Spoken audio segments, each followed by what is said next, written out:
Ladies and gentlemen, friends and colleagues, next week we've got the annual ACHL 2021 digital event, and it goes live on the 6th and 7th of October. Now, if you're interested, please feel free to visit www.casint, that's CAASINT.com for more information. You'll also be able to view all of the sessions on my personal LinkedIn page. So now, without further ado, it's on with the session with Stan Wraight.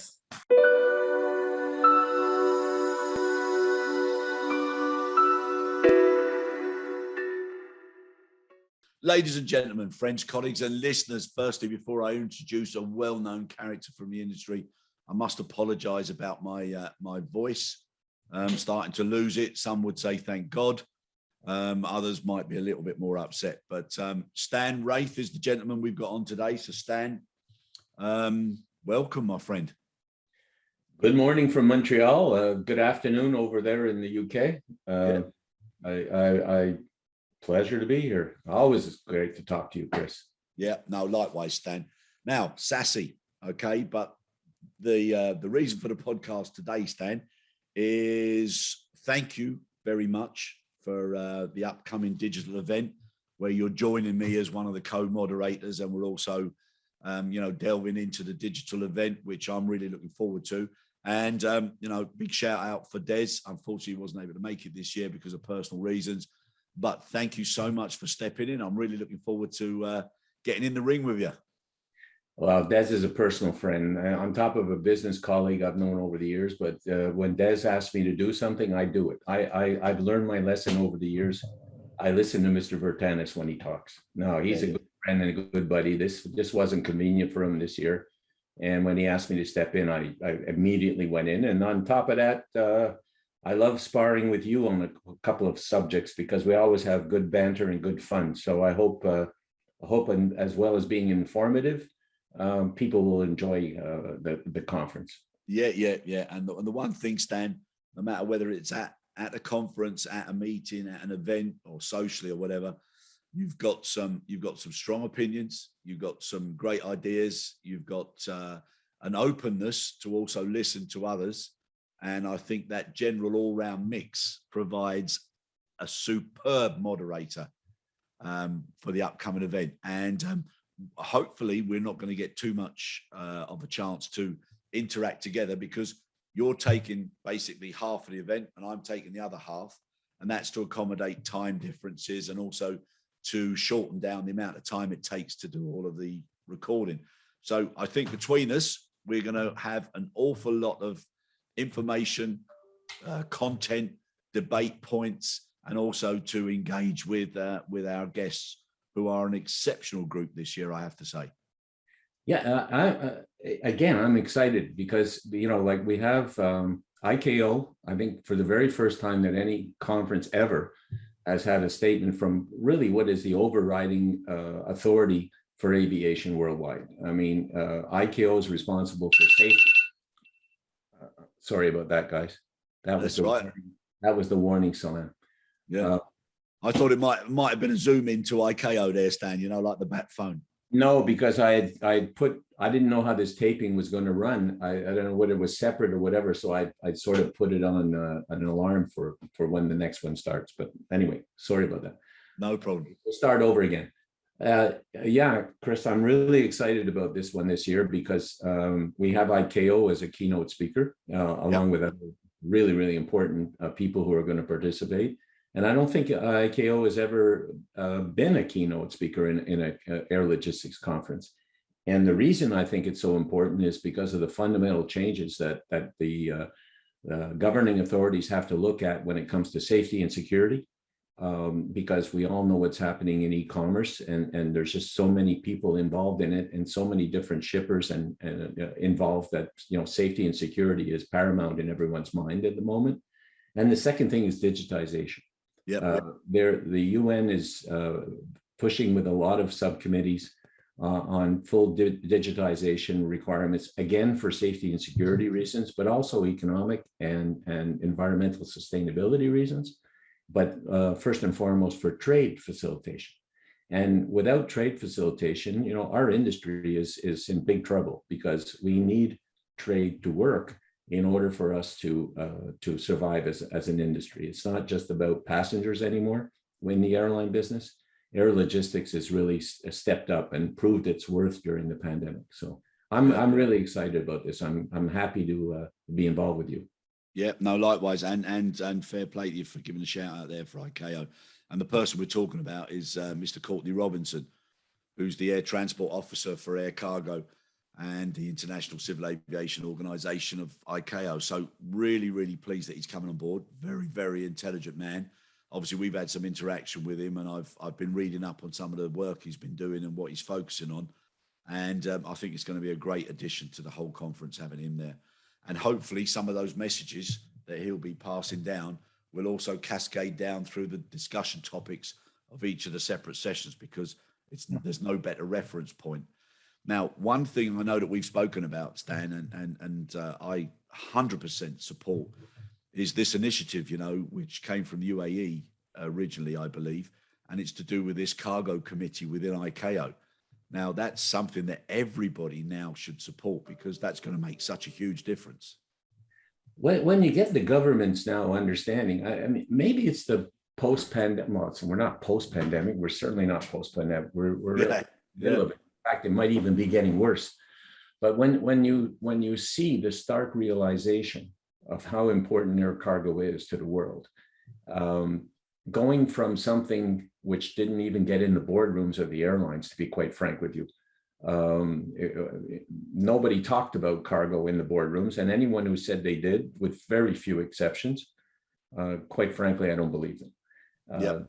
The bigger airlines all of a sudden realized that the only way they were going to survive in the future was to put in place something to keep the airline going because of cargo. Now, that shock also hit governments. I mean, the government of Hungary actually bought an airplane, a freighter, and put it at the disposal of one of their airlines over there to operate on their behalf, because they realized they need that backup.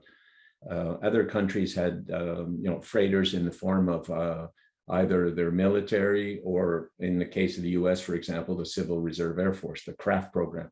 But a lot of countries didn't.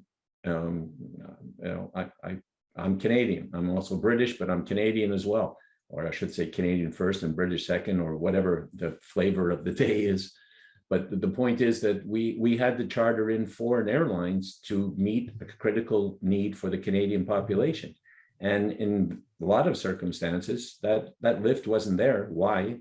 Because the governments of the countries where those airlines flew requisitioned the airplanes before Canada could get their hands on it. And when you start talking about people dying because they don't have proper protective clothing and masks and everything else, and then moving the vaccines, of course, which I must give compliment to FedEx and UPS, they really stepped up there and did a good job. And other carriers too, of course.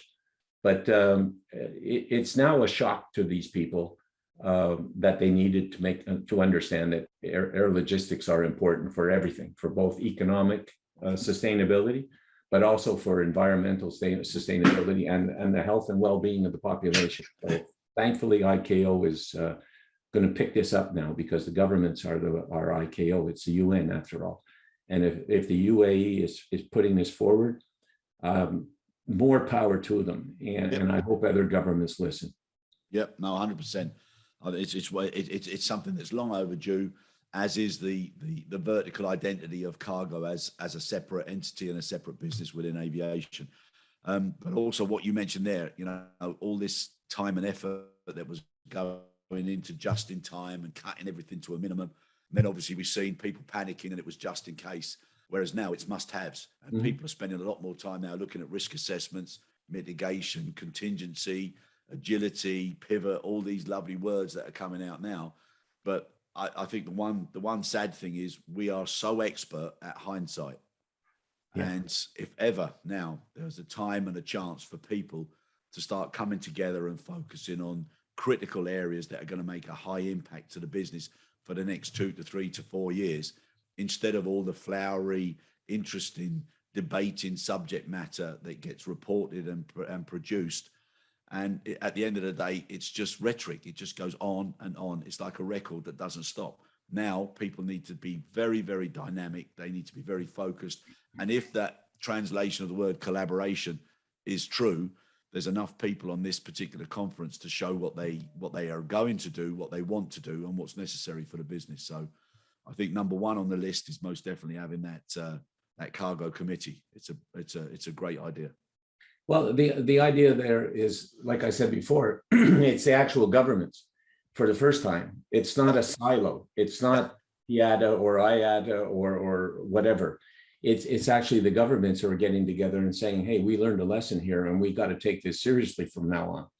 And, when ICAO speaks, people have to listen. I mean, like I've told you, various conversations we've had, dangerous goods regulations are published by IATA. They're dictated by ICAO. Mm. The same with UN, with trade facilitation, with digitization. That is ICAO and the United Nations that will dictate where we're going because they're representing the governments. And in the end, one good example, ICAO dictated standards for pollution, environmental pollution, which killed the 777-200 freighter of Boeing and the 767 freighter of Boeing because the environmental engines capability that they had on those airplanes and on those wings didn't work anymore. So they had to come up with something new. That's the power of ICAO. And we should listen to that they are finally realizing that cargo is this important, is so important. And the people that are going to be on this conference and the list of people we have here are influential. We have IATA, we have TIACA, we have major airports. We have a lot of people on this conference who can push from the bottom up and top down from the government. We'll get something that'll work finally. Get cargo recognized as a core business in the C-suites of the airlines. Yeah. Because the CEOs and the CFOs have to understand that their future depends on it. We're not going to see passage back to where it was. You get commercialized people saying it'll all come back by 2024, and you get realists that come up to maybe 25, 26, and then you get others who were pessimists who said it'll never come back to where it was. So somewhere in the middle, maybe we got the right answer, but without cargo, a lot of airlines wouldn't even be flying today.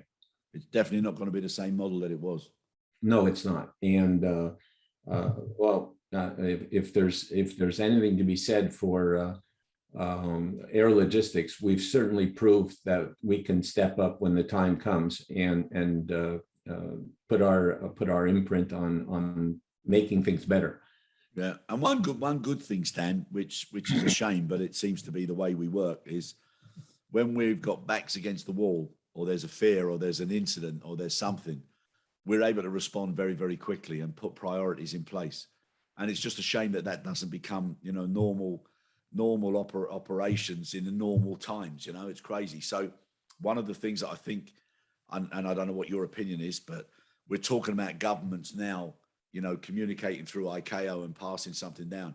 But I think something that we've got to be very careful about is that we have the right level of expertise and specialization within those governments who truly understand the aviation world, so that what they do start to support is the real critical items and not politically biased or beneficial to any individual party, rather than for the whole good of the industry.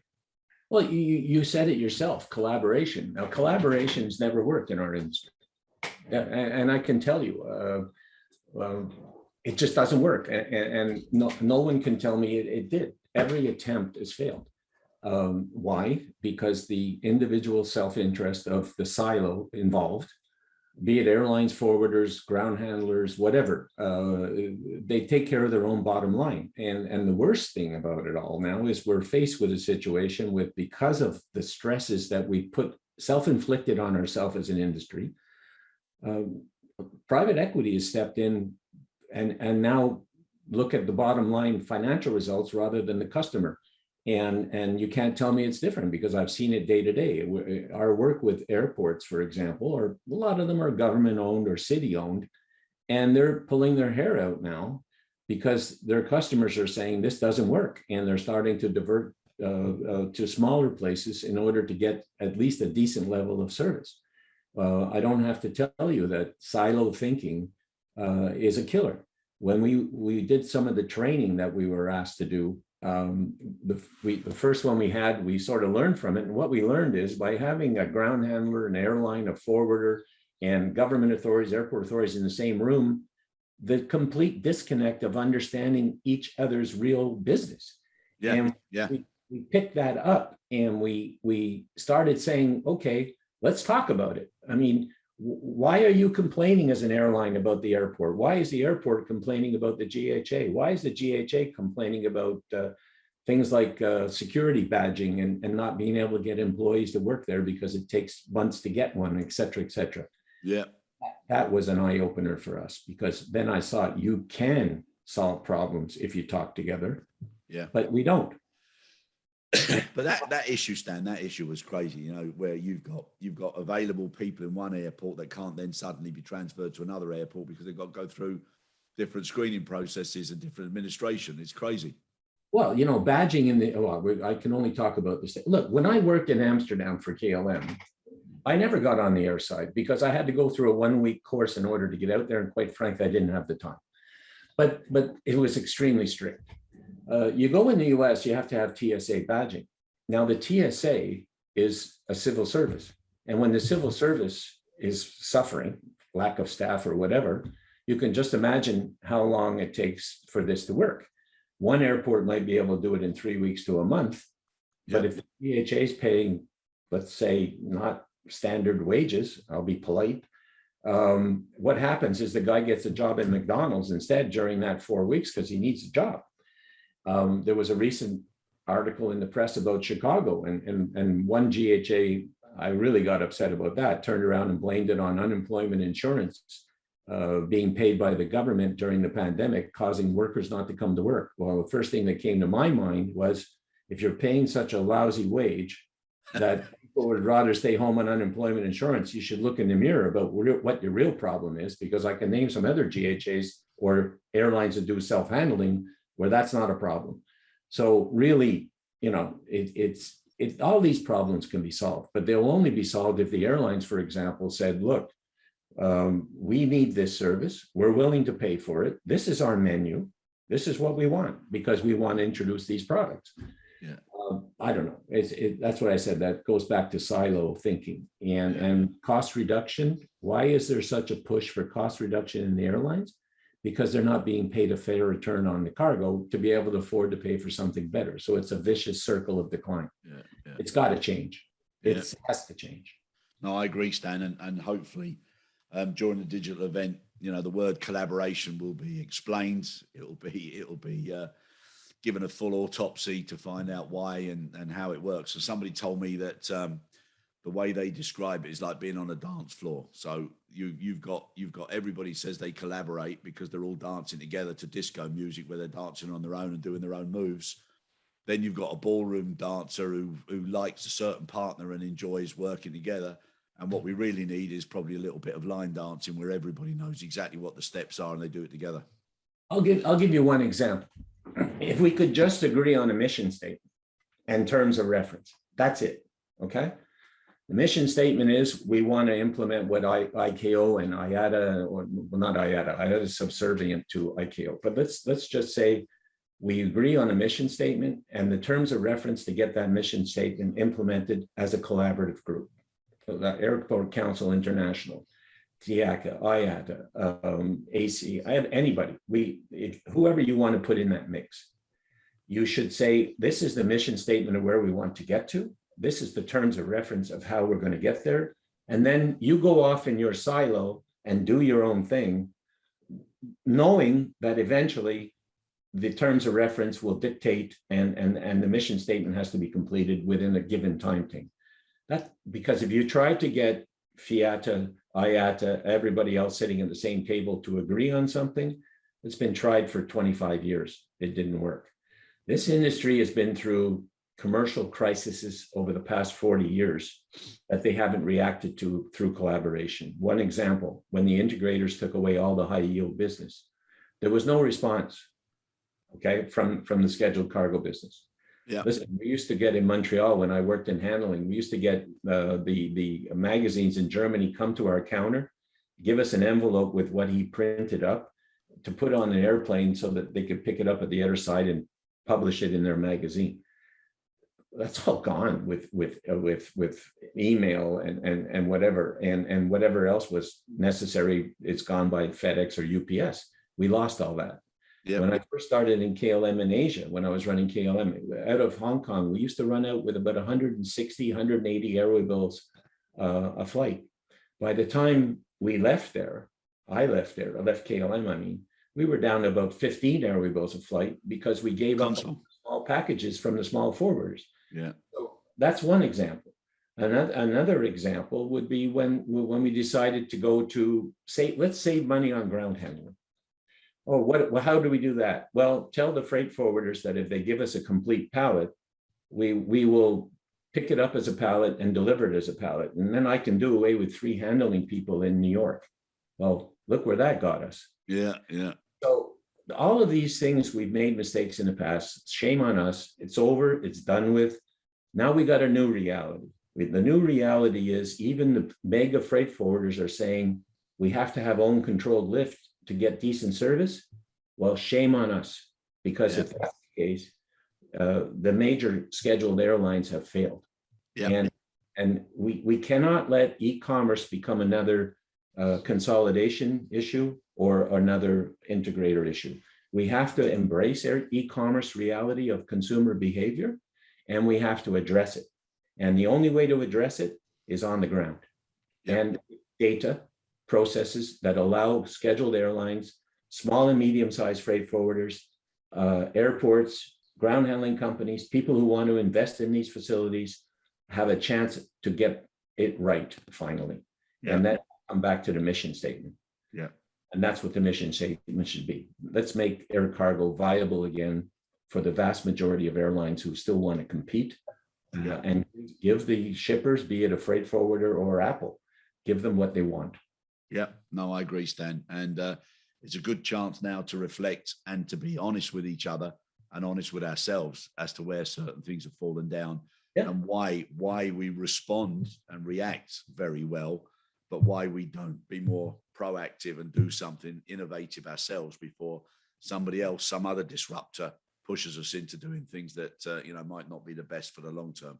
Yeah. So, Stan, because I could stay talking to you for ages.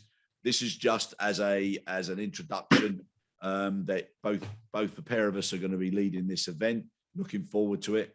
It's going to go out live on the 6th and 7th of October, and it will follow a set schedule, which will be available.